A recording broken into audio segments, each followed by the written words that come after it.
بسم الله الرحمن الرحيم. بسم الله الرحمن الرحيم. نحمده ونصلي على رسوله الكريم، أما بعد. أعوذ بالله من الشيطان الرجيم. بسم الله الرحمن الرحيم. شهر رمضان الذي أنزل فيه القرآن. وقال الله تبارك وتعالى: قوا أنفسكم وأهلكم نارا. صدق اللہ العظیم. میرے محترم بھائیوں، دوستوں اور بزرگوں، اللہ سبحانہ و تعالیٰ کا بےانتہا احسان اور کرم ہے کہ اس باری تعالیٰ نے ہم میں سے ہر ایک کو رمضان المبارک کا مہینہ عطا فرمایا. یہ رمضان المبارک کا مہینہ اللہ رب العزت کا ہمیں عطا کرنا، گویا کہ اللہ تبارک و تعالی ہمیں اپنی آخرت کے بنانے کا، اپنی زندگی بنانے کا ایک موقع دے رہے ہیں. کیونکہ دنیا کے اندر اللہ تبارک و تعالی نے ہمیں کھانے پینے کے لیے نہیں بھیجا، بلکہ اللہ رب العزت نے ہمیں دنیا کے اندر بھیجا ہے. وہ اس لیے بھیجا ہے کہ ہم اللہ رب العزت کو پہچانیں، اللہ کی عبادت کریں، اللہ کی اطاعت کریں. اللہ کو پہچاننا ہے، اللہ کی اطاعت کرنی ہے. یہ دو چیزیں کرنی ہیں. رمضان المبارک کا یہ جو مہینہ ہے، یہ مہینہ ایک سیلاب کا مہینہ ہے. جس طریقے سے دنیا کے اندر سیلاب آتا ہے، وہ دنیا کی تمام چیزوں کو بہا کر لے جاتا ہے، ایسے ہی یہ سیلاب کا مہینہ ہے. اس میں اللہ کی رحمت کے سیلاب آتے ہیں، اور اس سیلاب کے اندر اللہ رب العزت بندوں کے گناہوں کو صاف کر دیتے ہیں. اسی لیے حدیث پاک میں ہے کہ اس مہینے کے اندر 3 عشرہ کہتے ہیں 10 دن کو، 10 کی تعداد کو عشرہ کہتے ہیں. تو اس مہینے کو 3 عشرے میں تقسیم کیا گیا ہے.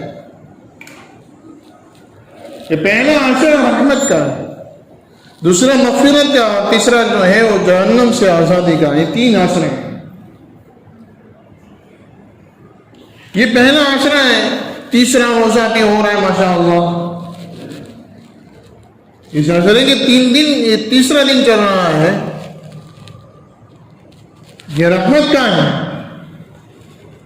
اور دوسرا عشرہ اس کے بعد جو آئے گا وہ مغفرت کا ہے. اور اس کے بعد تیسرا عشرہ جو آنے والا ہے وہ جہنم سے آزادی کا ہے.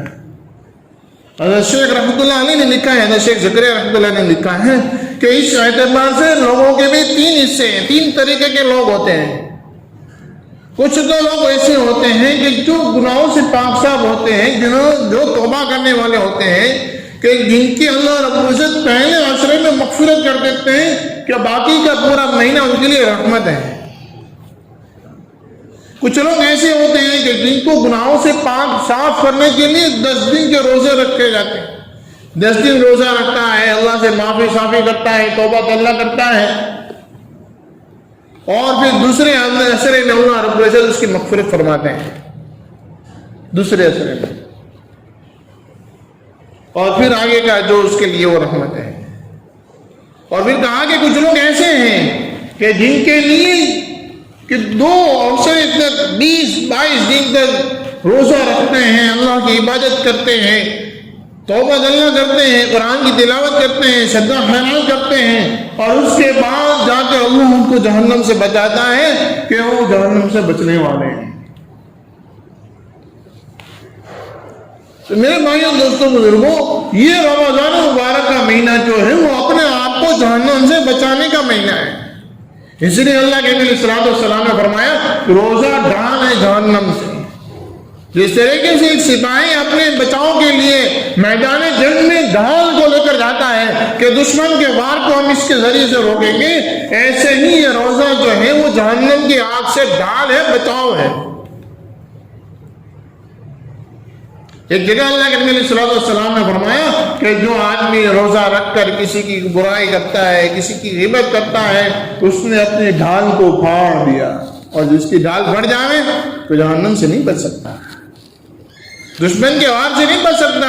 اس لیے اس مبارک مہینے کے اندر سب سے بڑی اور سب سے بنیادی جو چیز وہ ہے کہ اپنے آپ کو فضول باتوں سے، فضول گفتگو سے اور بغیر کسی ضرورت کی کسی کام سے اپنے آپ کو بچانا، یہ سب سے بڑی چیز ہے،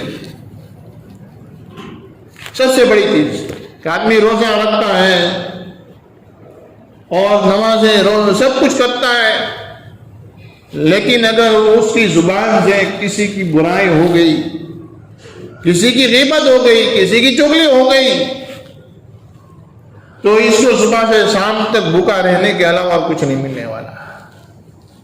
اس کے ذمہ جو روزہ فرض ہے وہ تو ادا ہو جائے گا، لیکن اس روزے کے جو فوائد ہے، جو مقصد ہے روزے کا، وہ مقصد اس کو حاصل نہیں ہوگا۔ اس کے لیے سب سے بڑی اور سب سے بنیادی جو چیز ہے وہ یہ ہے کہ اپنے آپ کو لایانی باتوں سے روکنا، بغیر ضرورت کی کسی بات سے، گفتگو سے اپنے آپ کو بچانا۔ اس کے لیے روزہ ہے، کام ہے، کام پر جائیں، دکان ہے، دکان پر جائیں، کمپنی پر جائیں، نوکری پر جائیں، ہر جگہ جائیں، منع نہیں کسی جگہ سے، لیکن کام ہے وہاں تک کام کیا، جیسے فارغ ہو گئے گھر آ سکتے ہیں، گھر آ جائیں، مسجد میں آ سکتے ہیں، مسجد میں آ جائیں، اب یہاں آ کر قرآن کریم کی تلاوت کریں، نفل نمازوں کا اہتمام کریں، دعا کا اہتمام کریں۔ میرے بھائی یہ وہ اعمال ہیں جو آج ہماری زندگیوں سے نکل چکے ہیں، ہماری زندگیوں سے نکل چکے ہیں۔ قرآن کی تلاوت ہم سے نہیں ہوتی، نفلی نمازوں کی پابندیاں ہم سے نہیں ہوتی، اور صدقہ خیرات کی کثر ہم سے نہیں ہوتی۔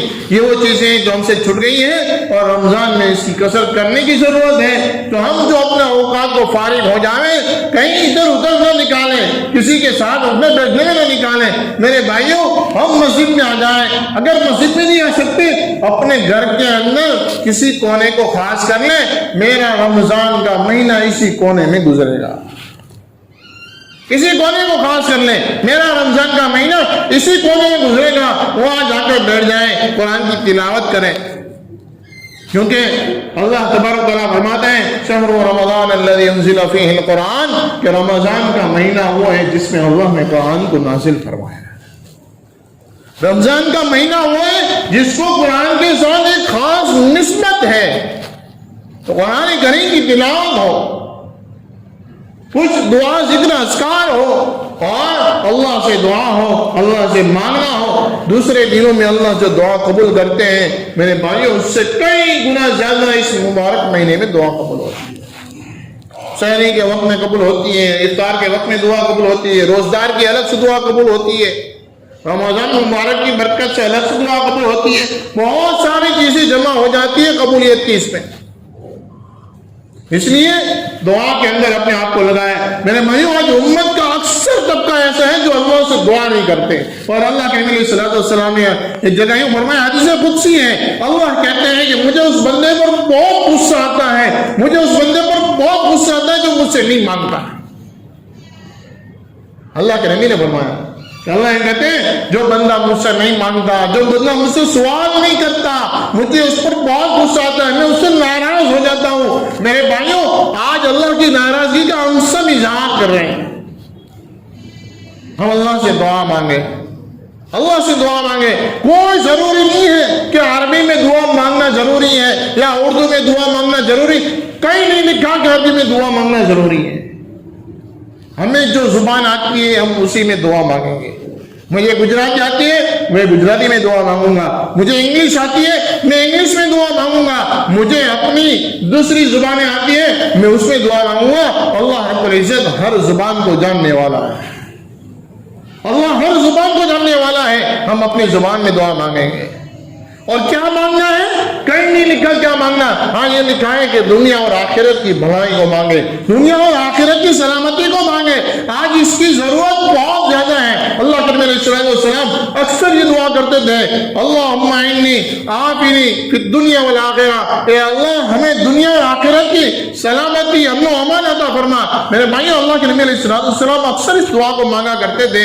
آج یہ دنیا کے اندر جو حالات ہیں, کوئی آدمی پریشان, ہر آدمی پریشان ہے, سلامتی کے لیے, شانتی کے لیے, امن و امان کے لیے اور تندرستی کے لیے آدمی پریشان ہے. اللہ کے نبی علیہ السلام اکثر دعا مانگا کرتے تھے. ہم اللہ سے دعا مانگے, اے اللہ تو دنیا اور آخرت کی سلامتی عطا فرما. جب سلامتی آ جائے گی تو سب آ جائے گا. ہم اپنی زبان میں مانگے اور آگے کچھ نہیں آتا, کوئی بات نہیں, ایک لفظ خالی اتنا سا مانگے, اے اللہ میں کمزور ہوں, تو طاقت والا ہے, اے اللہ مجھے مانگنا کچھ نہیں آتا, اے اللہ جو میرے لیے خیر ہو, جو میرے لیے بھلائی ہو, اے اللہ تو مجھے وہ سب کچھ عطا کر دے. بس اس میں سب آ گیا ہے, اس میں سب آ گیا. اتنی سی دعا کرتے رہے, ایک لفظ کو بار بار دہراتے رہے.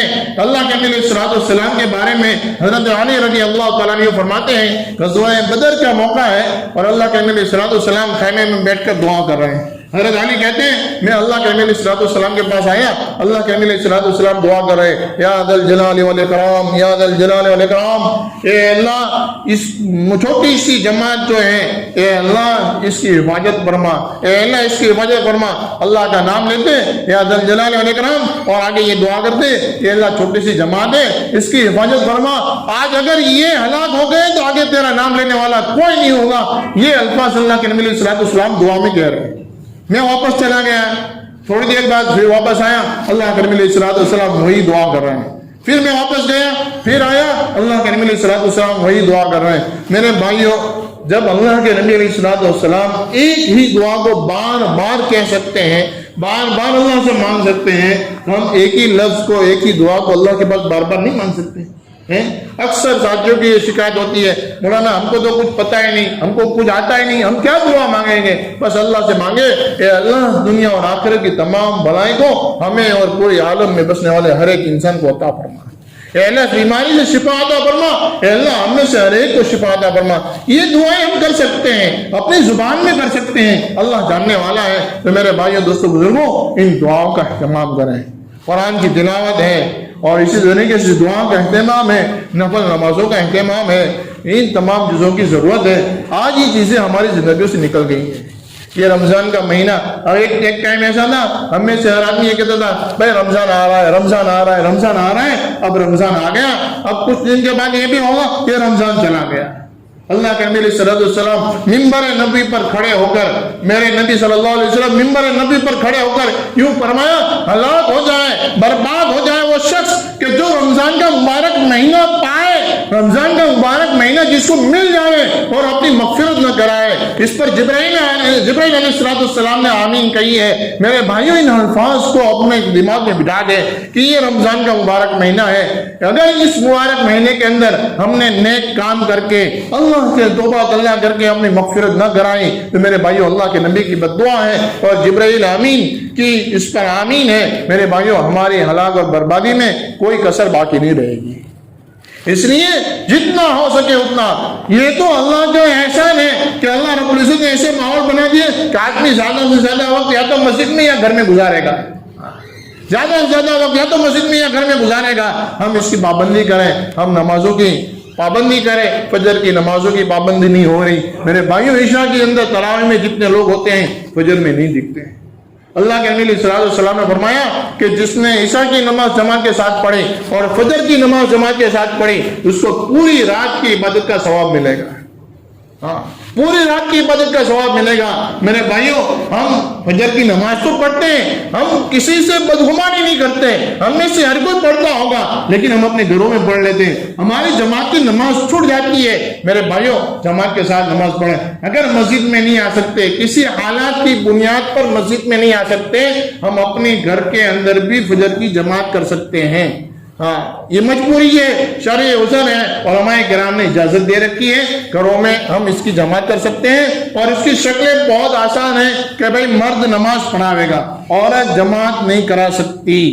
چاہے کتنی بڑی حافظ ہو, کتنی بڑی عالمہ ہو, عورت مردوں کو نماز امامت نہیں کرا سکتی، مرد نماز پڑھائیں گے، اس کے پیچھے گھروں میں کوئی مرد ہے تو اس کے پیچھے کھڑے رہیں گے، اگر مرد نہیں ہے عورتیں اس کے پیچھے صف بنا کر کھڑی رہیں گی، اور اس طریقے سے جماعت کے ساتھ گھر میں نماز ادا کر سکتے ہیں۔ اس کی گنجائش ہے، اس کی اجازت ہے، اس لیے جو ہے نماز کی پابندی کریں، جماعت کی پابندی کریں، ہماری کوئی نماز نہ چھوٹے۔ قرآن کریم کی تلاوت جو ہے بہت آسان ہے، ایک پارہ کم سے کم درجے میں ایک پارہ قرآن کریم کا پڑھنے میں آدھے سے پونا گھنٹہ ہوگا۔ جو غیر حافظ ہے آدھا پونا گھنٹے کے اندر ایک پارہ ہو جائے گا۔ میرے بھائیوں 24 گھنٹہ ہے، ہم نے اپنی دنیا کے لیے، اپنے گھر والوں کے لیے، سب کے لیے پوری زندگی لگا دی، پورا سال لگا دیا، اور اس مہینے میں بھی محنت کرنی ہے۔ ہم آپ کو منع نہیں کرتے، لیکن کم از کم 2-3 گھنٹے نکال کر قرآن کی تلاوت کر لیں۔